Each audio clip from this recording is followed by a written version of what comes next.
Everyone can hear me. If the moderator will just let me know if the volume is okay.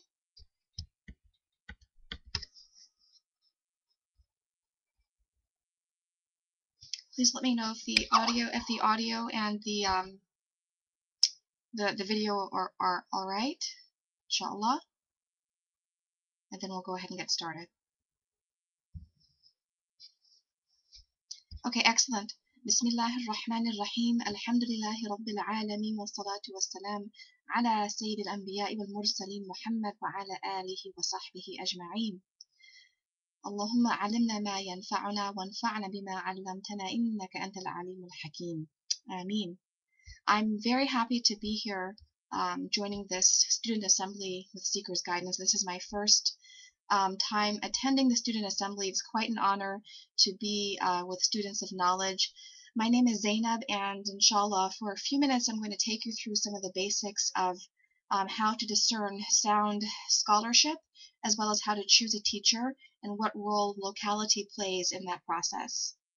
The dua that I began with for those who are learning Arabic, just a very basic invocation, always beginning in the name of God, most gracious, most merciful, and invoking God's peace and blessings upon the beloved Prophet Muhammad sallallahu alaihi wasallam, very important in the month of Rabi' al-Awwal. And then just a prayer for knowledge. It's really good to preface one's studies with some invocation. Rabbi zidni ilma, for example, my Lord, increase me in knowledge, or asking Allah to teach us what will benefit us and benefit us through what He teaches us. Because verily Allah Ta'ala, God is most knowledgeable, most aware, most wise. So in terms of the topic here, so all of you obviously are really fortunate in the sense that you're taking classes through Seekers Guidance, and you can be assured that the instructors at Seekers Guidance have, alhamdulillah, a really firm grounding in the topic that they're teaching. So right off the bat, you're getting authentic knowledge, and I personally know some of the instructors, or had the opportunity to sort of be in the Middle East with them when they were studying, so they really did acquire knowledge from these very reliable sources, and now, alhamdulillah, praise be to God, they're bringing it back to the West, to places like Australia, as well as really expanding to a global audience where there are seekers of knowledge really from all over the globe, taking this knowledge and applying it in their lives. So sound scholarship, how do we know if it's sound scholarship? There are really, in the realm of Islamic studies today, particularly if you have affiliations with academia, there are a lot of sort of competing voices and trends, ideas, and philosophies. But fortunately, we do have the tools to discern what makes scholarship, what makes for sound scholarship. And primarily, it's the presence of a sanad, a chain of transmission. And that is knowledge that really has been directly transmitted from teacher to student, and so on, in a direct line of transmission that can be traced all the way back to the Prophet, peace and blessings be upon him. So what that means is that the person is not sort of teaching this topic, whether it be it tafsir or fiqh, Quranic commentary or jurisprudence or aqidah, theology. They're not teaching out of a vacuum.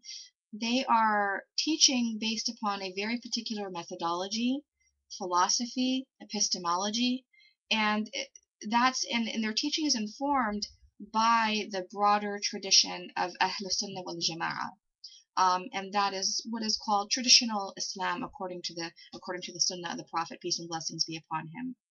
And as far as the transmission of knowledge, it's not just the knowledge itself, the text itself, that the information itself that's being transmitted, but the approach to the information, the paradigms, the way we sort of, I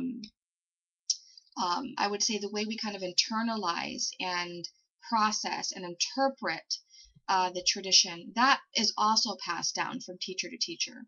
And it really is a very beautiful thing, because it reminds us of the divine promise in the Quran, that where God promises that He will preserve this dhikr, this reminder, that He has revealed this revelation, this Quran, and He will preserve it. And the way that God has preserved divine revelation is through the authority of the Sunnah and through this legacy of passing down knowledge and understanding from teacher to student.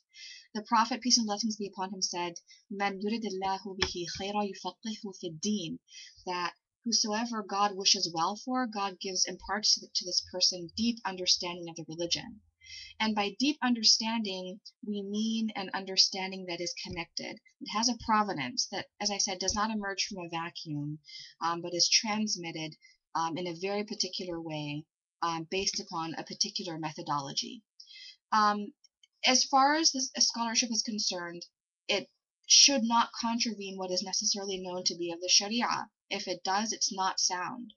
And the teacher of that science, as well as a scholarship produced, should have proper regard for the sources of sacred law, Quran, Sunnah, Ijma', which is the consensus of generations of scholars, as well as other juristic tools such as analogy. It needs to necessarily take these into consideration.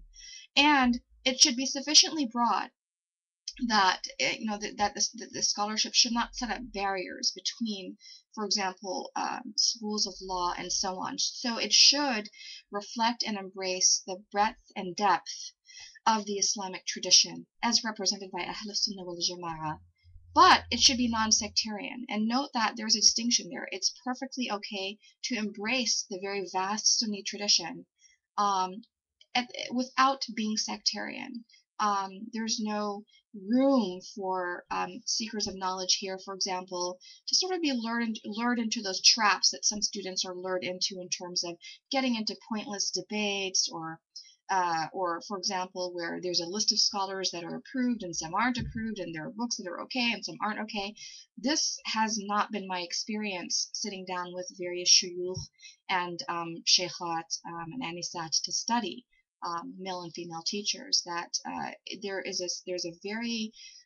a recognition in this tradition that there is difference of opinion, that there is diversity within the schools of law. There are different approaches to formulating law. There are different ways that scholars have arrived at their fatwa and conclusions, and all of that is meant to be embraced and appreciated, not discarded. So that's just some advice that I have in terms of how to discern if scholarship is sound. How does one know with whom to study is another important question, and I get this question a lot. How do you choose a teacher? And number one, pray. Make dua. Ask Allah to send a teacher one's way. And the beautiful thing about studying online is that one does have access to teachers around the world that normally one could really spend a fortune traveling to sit with.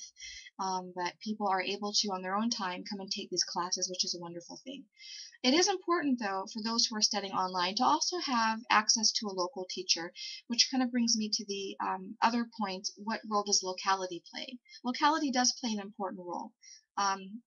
Make sure that you're not isolated. Make sure that you do have contact with your local community, whether you set up a for example, Seekers Circle, or you're active at your local masjid, and there's a question: can I just sit down in the masjid halaqa, for example? Will this serve my needs? And I would say, from a social standpoint, absolutely. You don't want to cut yourself off from your community. But as far as the quality of the halaqa and the approach and their methodology, I mean, that really kind of depends upon the masjid and the people who are running those programs. Obviously, I can't comment in a sort of specific way, but I can say in general, it's good to be connected to your local community. And alhamdulillah, praise be to Allah, some masajid or mosques have very solid programs, and some are a little bit more informal, where the person doesn't necessarily have formal training, but is very well-meaning and wants to have a study circle. You know, when it comes to deciding who to study with, and another thing that should really inform your decision is, what do you want to know? What do you need to know? I see a lot of people make the mistake of trying to do too much at one time. And if you take a look at this book right here, Instruction of the Student, The Method of Learning by Imam Az-Zarnuji, translated by Sheikh Hamza Yusuf, may Allah preserve him, that well, actually the foreword is by Sheikh Hamza Yusuf, the translation is by someone else. But the Imam Zarnuji spends a lot of time talking about not piling on too much and being really, really patient when it comes to picking a teacher. He advises students to sit and wait at least 2 months before picking a teacher. He says they should observe the teachers who are around them, decide if the teaching style suits them, so that when they actually become a student of this teacher, they can commit. The last thing you want to do is sort of teacher hop or teacher shop. You really do want to kind of sit with that person to the extent that you need to benefit from their knowledge and their wisdom and their experience. A lot of times, students that are maybe new to this process of seeking knowledge might be put off if the teacher's a little bit gruff or doesn't or seems to be really strict. But it's really important to be patient and to persevere. I can kind of share with you in Damascus many years ago when we were trying to find a Quran teacher, we met a teacher who had a really great reputation, but she was also known as being super strict. And I had a really hard time handling that, and I kind of backed off. But then after a few years, I thought back. I said, this is an opportunity I'm missing. I need to go back to this teacher. And alhamdulillah, I'm really honored that I got a chance to sit with her and really get some rigorous tajweed training towards the end of my stay in Damascus. So it's important to be patient. It's important to understand that everybody has their personality. Some teachers are more strict than others. Some teachers are more encouraging of questioning than others. It really depends, but stay as long as you need to stay so that you can benefit. Um, it's really important to have that attention span. And like I said, don't take on too much. Focus on, to the extent possible, on one topic at a time. And the topic that you choose should be one that is essential to your situation. So I'm going to go ahead and wrap up. But my final note is that um, there are core Islamic sciences, and the tendency of many of us is to try to take as many courses as we want because everything just looks so inspiring and so fascinating. But focus on what is essential knowledge in the beginning, aqidah, fiqh, tajweed, and really try to go into those topics to the extent possible. So I welcome questions. Thank you very much for your having joined this assembly, and may God Most High give you tawfiq, divine facility in your studies. Assalamu alaikum wa rahmatullahi ta'ala wa barakatuh.